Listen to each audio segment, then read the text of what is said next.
जय हिंद बच्चों। आज हम कक्षा 10वीं विषय गणित के अध्याय 9 त्रिकोणमिति के कुछ अनुप्रयोग इस चैप्टर के सारे इंपॉर्टेंट क्वेश्चन देखने जा रहे हैं वार्षिक परीक्षा के लिए।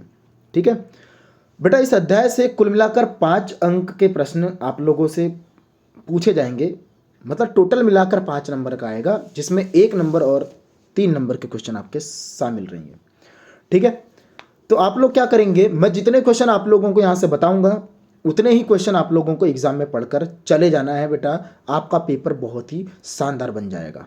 समझ गए आप लोग? चलिए, तो मैं आप लोगों को जो जो क्वेश्चन यहाँ से बताऊंगा आप लोगों को पेन कॉपी पकड़ना है, सारे क्वेश्चन की यहाँ से प्रैक्टिस करना है। उसके अलावा आप लोग कुछ नहीं भी करोगे तो भी आपसे कोई भी त्रुटि आपके एग्जाम में नहीं होगी। सारे क्वेश्चन आप लोग एकदम ज़बरदस्त तरीके से एग्जाम में इस अध्याय के बना कर आओगे। समझ में आ गई बात? चलिए, वीडियो को आपको लास्ट तक देखना है और वीडियो अगर पसंद आता है तो लाइक ज़रूर कर देना, है ना। और चैनल को सब्सक्राइब नहीं किए हैं, चैनल को सब्सक्राइब जरूर कर देना। चलिए, मेरा नाम है मुकुंद यादव, मैं आप सभी का यादव सर पीसीएमबी क्लासेस में स्वागत करता हूं। चलिए इस वीडियो की शुरुआत करते हैं। बेटा, सबसे पहले इस अध्याय में आप लोगों को कुछ परिभाषा याद रखना है। अब परिभाषा कौन से याद रखना है, तो सबसे पहले आप लोगों को जो एग्जाम में आ चुकी है परिभाषा वो है दृष्टि रेखा की। अब दृष्टि रेखा की परिभाषा लिखने आता है क्या? तो अभी तक तो आपसे सत्य असत्य में सवाल पूछा गया है एक बार, समझ गए दृष्टि रेखा क्या होती है। तो कहीं भी ये क्वेश्चन पूछा जा सकता है, बस हम लोगों को पता रहना चाहिए कि दृष्टि रेखा क्या होती है। तो जब प्रेक्षक की आंख से वस्तु को मिलाने वाली रेखा को अपन लोग दृष्टि रेखा कहते हैं। इसका मतलब क्या है कि जब भी कोई वस्तु किसी वस्तु को देख रहा होगा तो उसकी आंख को किससे मिलाने वाली, वस्तु से मिलाने वाली जो रेखा है उसी को अपन लोग क्या बोलते हैं, दृष्टि रेखा कहते हैं। उसके बाद बेटा एक और रेखा होती है क्षैतिज रेखा। तो बोलेंगे अपन लोग कि किसी भी प्रेक्षक की आंख से पृथ्वी के तल के समांतर जाने वाली जो रेखा होती है वो क्षैतिज रेखा होती है ना। अब इसके बाद उन्नयन कोण क्या होता है, ध्यान देना। जब भी कोई प्रेक्षक ऊपर की ओर स्थित किसी वस्तु को देख रहा है, जैसे आप ही मान लो नीचे आप लोग खड़े थे और ऊपर छत पर कोई चीज़ है तो आप लोग उसको देख रहे हो, ठीक है। तो जब कोई प्रेक्षक ऊपर स्थित किसी वस्तु को देखता है तब क्षैतिज रेखा और दृष्टि रेखा के मध्य बनने वाले कोण को उन्नयन कोण कहते हैं। याद रखना बेटा इस परिभाषा को, है ना, उन्नयन कोण की परिभाषा। अब इसका डायग्राम अगर मैं आपको बताना चाहूँ तो आप लोग इसका डायग्राम देख सकते हो। यहाँ पहला चित्र जो आपको दिखाई दे रहा है वो उन्नयन कोण है, देख रहे हो। व्यक्ति जो है देखो किधर की तरफ देख रहा है, वस्तु किधर रखी हुई है, ऊपर। वस्तु का नाम ए मैंने रख दिया यहाँ पे, तो वस्तु देखो ऊपर है, तो ऊपर स्थित वस्तु को देख रहा है वो। तो यहाँ जो आपको क्षैतिज रेखा दिखाई दे रही है और जो दृष्टि रेखा मतलब जो आंख से होकर जा रही है उस रेखा के बीच का जो कोण है वो है उन्नयन कोण। समझ में आ गई बात? चलिए अगला अवनमन कोण की परिभाषा पढ़ते हैं। जब प्रेक्षक ऊपर से नीचे स्थित किसी वस्तु को देखता है, ऊपर से देखता है लेकिन कहाँ की वस्तु को देखता है, वो नीचे स्थित किसी वस्तु को देखता है, तब क्षैतिज रेखा और दृष्टि रेखा के बीच बनने वाले कोण को अवनमन कोण कहते हैं। जैसे आप लोग यहाँ देख रहे होंगे जो प्रेक्षक है वो ऊपर है और देखो किधर है वस्तु, नीचे है। तो ऊपर से वो नीचे स्थित वस्तु को देख रहा है, तब क्षैतिज रेखा और दृष्टि रेखा के बीच बनने वाले कोण को अपन लोग क्या बोलते हैं, अवनमन कोण कहते हैं। ध्यान रखना। अब आगे देखिए, यहाँ से कुछ इंपॉर्टेंट क्वेश्चन मैं आपको बता रहा हूँ। जितने क्वेश्चन बताऊंगा बेटा उतने को जरूर पढ़ बनाकर आप लोग देख लेना। धरती पर एक मीनार ऊर्ध्वाधर खड़ी है। धरती के एक बिंदु से जो मीनार के पाद बिंदु से 15 मीटर दूर है, ठीक है। मीनार के शिखर का उन्नयन कोण 60 अंश है। मीनार की ऊंचाई ज्ञात कीजिए। सबसे पहला काम आपका रहेगा डायग्राम बनाने का। जो बच्चा डायग्राम बना लेगा और उन्नयन कोण अवनमन कोण दर्शा देगा वो क्वेश्चन में जरूर एकदम जबरदस्त तरीके से क्वेश्चन को हल कर पाएगा, समझे ना। तो सबसे पहला काम है आपका इस सवाल को पढ़कर चित्र बनाना और वहाँ पर tan theta, sine theta, cos theta क्या लग रहा है वो आप लोगों को लगाना है। ये उदाहरण नंबर 1 का सवाल था, सबसे पहला जो मैंने आपको बताया। उसके बाद बेटा अगला इंपॉर्टेंट क्वेश्चन आपका उदाहरण नंबर 3। ध्यान देना, मैं यहाँ पर सिर्फ आपके सामने क्वेश्चन लेकर आया हूँ, आंसर आप लोग खुद बनाना है, ठीक है। प्रैक्टिस जरूर करना है कॉपी पेन लेकर। 1.5 मीटर लंबा एक प्रेक्षक चिमनी से 28.5 मीटर की दूरी पर खड़ा है, ठीक है। उसकी आंखों से चिमनी के शिखर का उन्नयन कोण 45 अंश है। चिमनी की ऊंचाई बताइए। बहुत ही गजब का क्वेश्चन है, ये भी आप लोगों को बनाकर जरूर देखना है। इसके बाद उदाहरण नंबर 4 देखिए। भूमि के एक बिंदु P से 10 मीटर ऊंचे भवन के शिखर का उन्नयन कोण कितना बेटा, 30 अंश है। और भवन के शिखर पर एक ध्वज लगा हुआ है, ठीक है।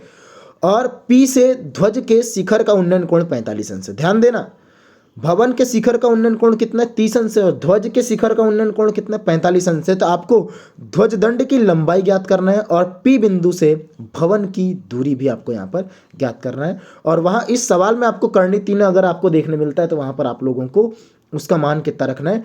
1.732 लेकर चलना है। देखिए अगला 5वां प्रश्न आप लोग यहाँ से देख सकते हैं। एक समतल जमीन पर खड़ी मीनार की छाया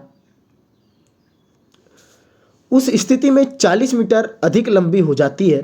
मतलब पहले जो भी रहती होगी उससे ज़्यादा हो जाती है। कितनी? 40 मीटर अधिक लंबी हो जाती है। जबकि सूर्य का उन्नयन कोण 60 अंश से घटकर कितना हो जाता है बेटा?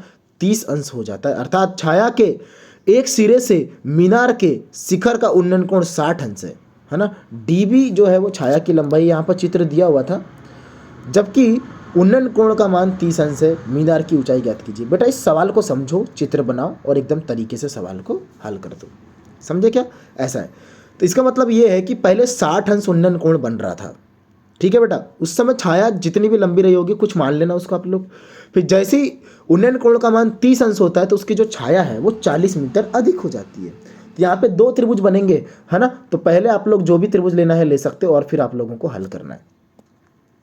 2 त्रिभुज बनेंगे तो एक के बाद एक त्रिभुज लेकर आप लोग हल कर सकते हो। बेटा यहाँ प्रश्नावली 9.1 जो है इस अध्याय में 9 एक ही प्रश्नावली आपको दिया हुआ है। जो बच्चे होशियार बच्चे हैं, जो एकदम पूरे में पूरे नंबर लाना चाहते हैं, जिनका पहले से ही उद्देश्य बना हुआ है कि नहीं मुझे 100 में 100 चाहिए, वो तो यहाँ के सारे क्वेश्चन बनाकर देखिए। लेकिन ये जो बच्चे हैं ना जो पूरे में पूरे नंबर लाना चाहते हैं, वो बच्चों से भी मैं ये बोलना चाहूँगा कि पूरे में पूरे क्वेश्चन तो आप लोग बनाएंगे ही, लेकिन जितने क्वेश्चन को मैं यहाँ पर टिक मार्क लगा कर लाया हूँ उनको आप लोगों को जरूर बनाना है। ठीक है बच्चों, मैं क्योंकि टिक मार्क जितने को लगा दिया ना बेटा, उतने ही सवाल आप लोगों के एग्जाम में देखने मिल जाएंगे। देखिए आगे, तो सबसे पहला जो प्रश्न आप लोगों को जरूर बनाकर जाना है, सर्कस का एक कलाकार 20 मीटर लंबी डोरी पर चढ़ रहा है, जो आपको चित्र में दिखाई दे रही है ना। अच्छी तरह से तनी हुई है डोरी, भूमि पर सीधे लगे खंबे के ऊपर वो खंबे के शिखर से बंधा हुआ है। भूमि के स्तर के साथ डोर द्वारा बनाया गया कोण जो है वह 30 अंश है। तो खंबे की ऊंचाई आपको ज्ञात करना है, कुछ भी नहीं करना है बेटा इसमें। आपको देखो 20 मीटर किसका मान दिया हुआ है? 90 अंश के सामने है कि नहीं, तो कर्ण का मान दिया हुआ है। और आपको खंबे की ऊंचाई आपको ज्ञात करना है। यहाँ पर ध्यान देंगे, मतलब ए बी का मान ज्ञात करना है। इसका मतलब आपको लंब ज्ञात करना है। तो आपको कर्ण दिया हुआ है, लंब ज्ञात करना है। आप लोग इस त्रिभुज में साइन थीटा लगा दो, आपका आंसर आ जाएगा। सीधे सीधे सीधे समझ में आ गई ना बात? साइन थीटा लगा दो, आपका आंसर आ जाएगा। अगला ये सवाल बड़ा ही खास है। दूसरा वाला प्रश्न देखिए, आंधी आने से एक पेड़ टूट जाता है और टूटा हुआ भाग इस तरह मुड़ जाता है कि पेड़ का शिखर जमीन को छूने लगता है। इसके साथ ही वह 30 अंश का कोण बनाता है। तो पेड़ के पाद बिंदु की दूरी जहां पेड़ का शिखर जमीन को छूता है वो 8 मीटर है। मतलब क्षैतिज में इसकी दूरी जो आपको 8 मीटर मिल जाएगी। पेड़ की ऊंचाई आपको ज्ञात करना है। आप लोग बहुत ही आराम से इस क्वेश्चन का आंसर दे सकते हो। इसके बाद चौथा प्रश्न आप लोगों को जरूर पढ़ना है। चौथा प्रश्न क्या है? भूमि के एक बिंदु से जो मीनार के पाद बिंदु से कितने दूरी पर है? वो 30 मीटर दूरी पर है। मतलब जमीन पर एक बिंदु मिलेगा आपको 30 मीटर दूरी पर, और मीनार के शिखर का उन्नयन कोण कितना मिल जाएगा आपको? 30 अंश। मीनार की ऊंचाई ज्ञात कीजिए। बेटा यहाँ पर एक डायग्राम बनेगा, त्रिभुज बनेगा, वहाँ पर आप लोगों को टेन थीटा लगा देना है। सीधे सीधे आपका आंसर आ जाएगा। बहुत ही सिंपल सा सवाल है। चौथा प्रश्न आप लोग जरूर पढ़ना, साथ ही और पहला प्रश्न आप लोग जरूर पढ़ना। ये छोटे छोटे सवाल है, इतने ज़बरदस्त सवाल हैं, ये एग्जाम में आने लायक सवाल है। जितने ज़्यादा सरल क्वेश्चन रहेंगे एग्जाम में आने की संभावना उतनी ज़्यादा रहेगी। समझ में आ गई बात? चलिए आगे देखिए, यहाँ से 5वां क्वेश्चन भी आप लोगों को जरूर पढ़ना है। भूमि से 60 मीटर की ऊंचाई पर एक पतंग उड़ रही है। पतंग में लगी डोरी को अस्थायी रूप से भूमि के एक बिंदु से बांध दिया गया है। मतलब एक कर्ण का काम करेगा, है ना। भूमि के साथ डोरी का झुकाव जो है वो 60 अंश है, याद रखेंगे। यह मानकर कि डोरी में कोई ढील नहीं है, डोरी की लंबाई ज्ञात कीजिए। इसका मतलब ये है बेटा, 60 मीटर ऊंचाई पर पतंग उड़ रही है, मतलब लंब का मान आपको 60 मीटर दिया हुआ है, और डोरी की लंबाई मतलब कर्ण का मान आपको ज्ञात करना है। खुद ही समझदार हो यार तुम लोग, है ना। लंब आपको दिया हुआ है, कर्ण आपको ज्ञात करना है। लंब बटे कर्ण मतलब यहाँ पर एक त्रिभुज बनाना, उसमें साइन थीटा लेना। आप लोगों का आंसर बिल्कुल शानदार तरीके से आ जाएगा। समझ में आ गई बात? चलिए उसके बाद देखो आगे 7वां प्रश्न आप लोगों को जरूर पढ़ के जाना है। भूमि के एक बिंदु से 20 मीटर ऊंचे भवन के शिखर पर लगी संचार मीनार के तल और शिखर का उन्नयन कोण। तो भवन के ऊपर भी एक संचार मीनार लगा हुआ है। अब उस संचार मीनार का भी एक बेटा क्या होगा, तल होगा और एक शिखर होगा।